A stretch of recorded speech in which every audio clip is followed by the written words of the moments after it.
আহা বাহিন, আস্তে গাড়ি চালাও না, আমার ভয় করছে তো। এই জন্যই তো জোরে চালাচ্ছি। তবে আমার না খুব ইচ্ছে ছিল একটা প্রেম করে বিয়ে করবো। তো করলেন আছে? যার সাথে প্রেম করতে চেয়েছিলাম তার তো বিয়ে হয়ে গেছে। কে সে? আমার পাশের সিটে বসে আছে।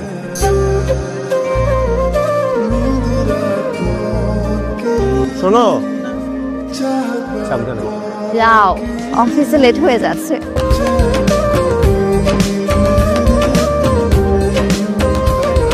আইলারে নয়া দামানাস মানে রে তারা। মাত্র বিয়ে হইলো তার মধ্যে অফিস ঠিকঠাক ফার্স্ট ক্লাস। কিছু লাগলে আমাদেরকে জানাবেন। কি লাগবে? জিনসেন, অর্থগন্ধা, স্পেশাল হার্ডওয়ার, কত কিছু লাগলে আমারে বলবেন ব্রাদার। এক ফাইলই যথেষ্ট। এগুলো দিয়ে আমি কি আপনাকে দিয়ে কিছু হবে না। হ্যালো, হ্যাঁ ঠিক আছে। ভাবি ফোন দিছিল না? জিজ্ঞেস করলো আমি অফিসে ঠিকঠাক মতো পৌঁছেছি কিনা। নতুন তো বুঝছো না, জান পৌঁছাইছো, জান খাইছো, 6 মাস যাওয়ার পরে জানও নাই বাবুও নাই। লাগলে বললেন কিন্তু এক ফাইলই যথেষ্ট। কত পাইছে? যাই যাও, কাজে যাও। ফাহিম, আগামীকাল রাতে যে বাবার দিবা আসবে আমাদের সাথে ডিনার করতে, মনে আছে? সকালে অফিসে যাওয়ার আগে যদি কিছু লাগে আমাকে বলো, আমি কিনে দিয়ে যাবো। কিছু লাগবে না, তুমি পারলে একটু তাড়াতাড়ি অফিস থেকে চলে এসো। ঠিক আছে। রিমোটটা কই? আরে এভাবে কি ঘুমানো যায় নাকি? এসি টেম্পারেচার 28 দিয়ে রেখেছি। পুরো ঘর তো গরম হয়ে গেছে। টেম্পারেচার যেমন আছে তেমনই থাকবে। খবরদার ফাহিম, তুমি রিমোটে হাত দিবা না। তোমার হাতে কি করলে এটা? বেশ করেছি। পরিমল ব্রাদার্সের ফাইলটা রেডি? জি বস, এই যেটা। খুবই ভালো, খুব ভালোবাসাবাসি চলছে, তাই না ভাই? সরি বস, বুঝলাম না। আরে লজ্জার কিছু নেই, লাভ বাইট। ও মাই গড। না তেমন কিছু নেই, জাস্ট আ বাইট। সবই বুঝি, এই সময়টা তো পার করে এসেছি। আচ্ছা ভাই, জি হানিমুনে যাচ্ছ তো? মানে প্ল্যান তো আছে, কিন্তু ছুটি তো আমি দেবো। ওকে বস, আর অফিসের কাজ শেষ করে তাড়াতাড়ি চলে যাবো বাসা। বাবাকে মাছটা দাও। না, গরু মাংস ঠিক না, গরু মাংস আমার খাওয়া নিষেধ। বাবা, তুমি তো কিছুই নিচ্ছ না। কত কিছু? না না বাবা, ও ঠিকই বলেছে, আপনি কিন্তু কিছুই নিচ্ছেন। শোনো বাবা, এগুলো খাওয়ার বয়স কি আমার আছে? তোমাদের সময় তোমরা খাবে। শোনো, তোমাদের একটা কথা। জি বাবা। স্বামী স্ত্রীর মধ্যে যদি কোনো ঝামেলা হয়, তাহলে নিজেরা সেটা মিটিয়ে ফেলবে। কখনো বাইরের কাউকে এর ভেতরে আসতে দেবে না। দীপা, আমি তুলে দিচ্ছি। দুলা ভাই, আপনার হাতে কি হয়েছে? হাতে ব্যথা পেয়েছি। বল্লা কেমন দিয়েছে? হ্যাঁ শোনো না, বাবা জিজ্ঞাসা করেছে যে তোমাকে কি শপিং এর জন্য টাকা দিয়ে দিবে নাকি নিজে পছন্দ করে পাঞ্জাবি কিনে দিবে। হাই, কতক্ষণ থেকে তোমাকে কতগুলো প্রশ্ন করছি, তুমি শুধু হু হু করে যাচ্ছ। Sorry, really sorry. বললাম তো sorry. Very good. Thank you sir. ভালোবাসার হাত থেকে গলায়। জি স্যার। ফাহিম, তোমার রোমান্স দেখে কিন্তু হিংসে হচ্ছে খুব। স্যার কি বলছেন? এমনি বেচারা লজ্জায় লাল নির্দিনে বেচাচ্ছে। আহা, ঢাকছো কেন? এটা কি ঢেকে রাখার জিনিস? এটা হচ্ছে রোমান্সের ওয়ার্ল্ড কাপ, প্রেমের মেডেল। ঢেকে রাখতে হয় না, দেখাতে হয়। B a man. স্যার আমার কলিগদের সামনে স্যার। স্যার কি বলছেন স্যার? আরে ঠিকই তো বলছি, এই যে সোশ্যাল মিডিয়া, এটা এসে তো রোমান্সকে একদম ধ্বংস করে দিয়েছে। হাজবেন্ড ওয়াইফ লুতুপুতু করে একটা রিল ছেড়ে দিয়ে আমরা ওটাকে রোমান্স বলে দিই। আরে আসল রোমান্স তো এখানে। কোনখানে স্যার? আরে এই যে এখানে এখানে তোমার গলায়। এগুলো হচ্ছে রোমান্সের স্বীকৃতি, লাভ বাইট, প্রেম ধ্বংস। সময় একটা বিষয় জানো, তোমার ভাবি তো এখন আমাকে একটা চিমটিও কাটে না। No love, no romance, love bite. লজ্জা পেও না ভাই, ক্যারি অন।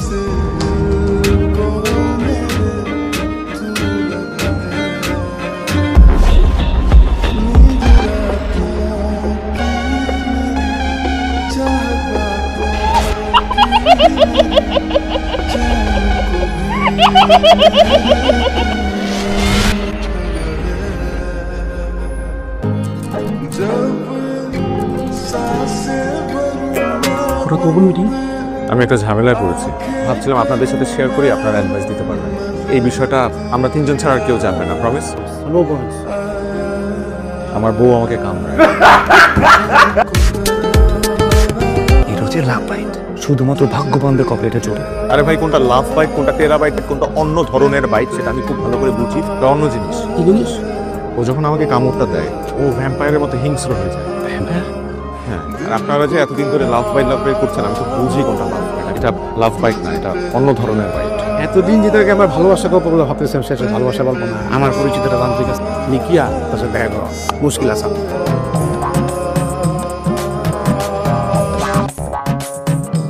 যা যা দূর হ। ঠিক আছে, এই করে যাইতে বলে।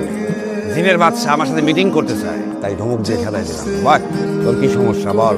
আমার বউর সাথে বিয়ে হয়েছে কদিন হলো, কিন্তু বিয়ের পর থেকে জানতে পারলাম সে কামড় দেয়। তো কামড়গুলো খুব বিভৎস, কিন্তু কেন কামড়ায় সেটা আমি জানি না। তুই মনে হয় ঘুমায় গেছে, ঘুম ভাঙলে আমাকে ডাক দিয়ে, আমি এখানে দাঁড়াই। আমি ঘুমাই নাই, তোর ঘটনাটা পুরো দেখলাম। কি দেখলেন? তোর বউয়ের উপরে পাড়ায় এক ইবলিস আসছে, তার কোনো দর পড়ছে। সেই ইবলিসের আবার কয়দিন আগে ব্রেকআপ হচ্ছে। তোর বউর চেহারার সাথে ওই ইবলিসের গার্লফ্রেন্ডের চেহারা হুবহু। আমি 3টা তদবির দিতেছি, এই 3টা তদবির তুই যদি করতে পারিস সব সমস্যা দূর হবে। 1 নাম্বার তদবির হচ্ছিল তোমার বউয়ের বাম পাশের কানের উপরে চুল কাটতে। 2 নাম্বার তদবির হলো তুলসী পাতা তোমার বউয়ের শাড়ির আঁচলে বাঁধতে হবে। 3 নাম্বার তদবির হচ্ছিল অর্জুন গাছের ছাল সুন্দর করে বেটে তরকারির মধ্যে দিতে হবে। এই 3টা তদবির তুই যদি করতে পারিস ওই কামড় টামড়ের আর ঝামেলা থাকবে না। দে আদিয়া দে। কত? 501 টাকা। 1 টাকা আছে, 500 যা আছে দিয়ে দা। আরে তুমি তুলসী গাছ কোথায় পেলে? আমি এগুলো ছাদের গাছগুলোতে লাগিয়ে দিয়ে আসি। দাও।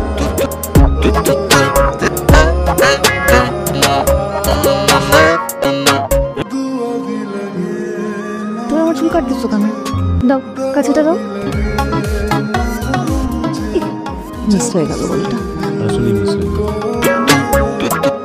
নিপা, এই নাও স্যুপ, খাও। কেমন? এটা কি ছিল? স্বাদ এরকম কেন? আমি বানিয়েছি নিজের হাতে। মজা হয়েছে, এখন খেতে ইচ্ছা করছে না। কার্টুন দেখছো না? ভালো, সবার কার্টুন দেখা উচিত। দেখি রিমোটটা।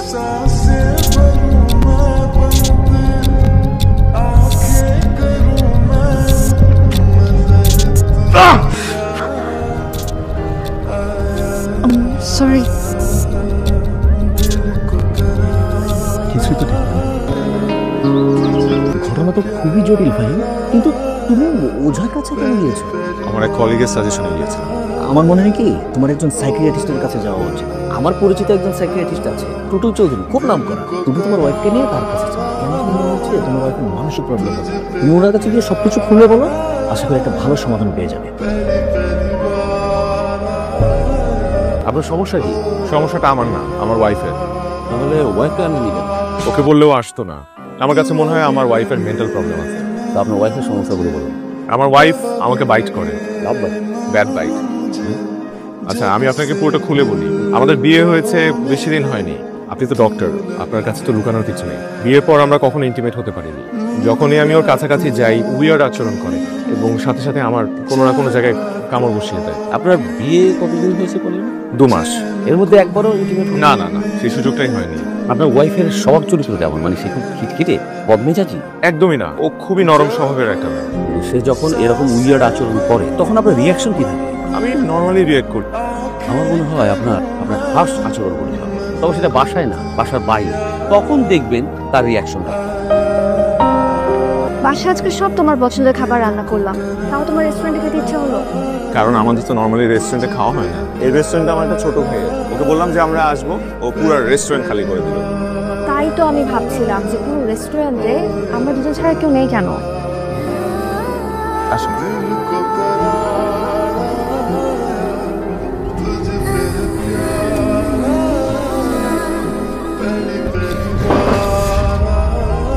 প্রবলেম কি তোমার? আমি তোমার হাজবেন্ড, অপরিচিত কেউ না। বিয়ে হয়েছে তোমার আমার সাথে, 2 মাস হয়েছে আমাদের বিয়ে হয়েছে, এখন পর্যন্ত তুমি আমার সাথে ডিসটেন্স মেইনটেইন করো। ওয়াই? আজকে তোমাকে বলতেই হবে, তুমি বলো কি প্রবলেম। কি প্রবলেম বলো?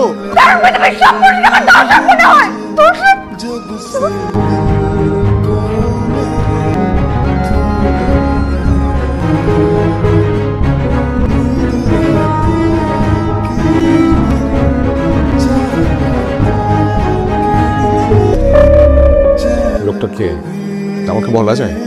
না, মামারা করেছে।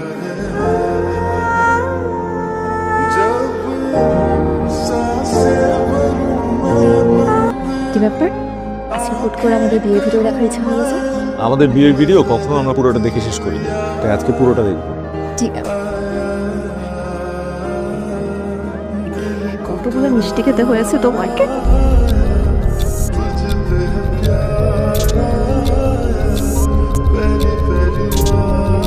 ভিডিওটা একটু সামনের দিকে টেনে দাও না।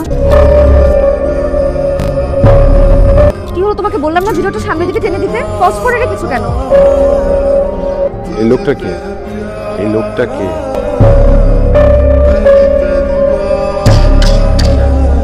রহমান, নিপার খালু, আপন খালার হাজবেন্ড। ওদের ফ্যামিলি থাকতো চিটাগাং।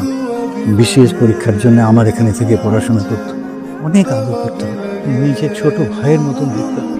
কিন্তু ওর ভেতর যে এইরকম একটা পাষণ্ড জানোয়ার লুকিয়ে আছে, কোনোদিন বুঝতে পারিনি। নিজের ওয়াইফের ভাগ্নি, নিজের সন্তানের মতো তার সঙ্গে কেমন করে এই কাজ করতে পারে। নিপার মা কোনোদিন একবারের জন্য কথাটা আমাকে বলে। যদি আমি জানতাম তাহলে নিজ হাতে গলার টিপে আমি ওকে খুন করতাম। আমার বোনটা যদি এত বড় একটা ঘটনা ঘটবে, সব কিছু মনে চাপা দিয়ে রাখবে। উনি এখন কোথায়? চিটাগাং তোমাদের বিয়েতে এসেছে। জানি। তুমি এখন কি করবে? আমি কিছু করবো না, যা করার নিপাই করবো। এই সময় আবার কি আসবে?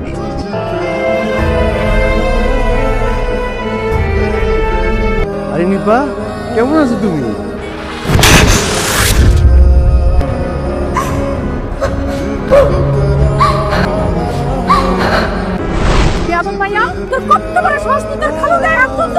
আপনার হাজবেন্ডকে জিজ্ঞেস করেন কেন তার গায়ে হাত তোলা হয়েছে।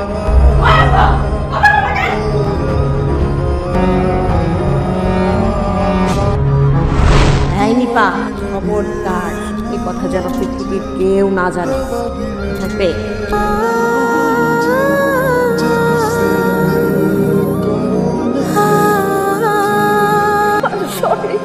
আমি তোমার কথা রাখতে পারলাম না মা, আমাকে ক্ষমা করে দিও। তুমি কোনো অন্যায় করো নাই নিপা, তুমি একটা ক্রিমিনালকে এক্সপোজ করেছো, সেটা তোমার অনেক আগেই করা উচিত ছিল।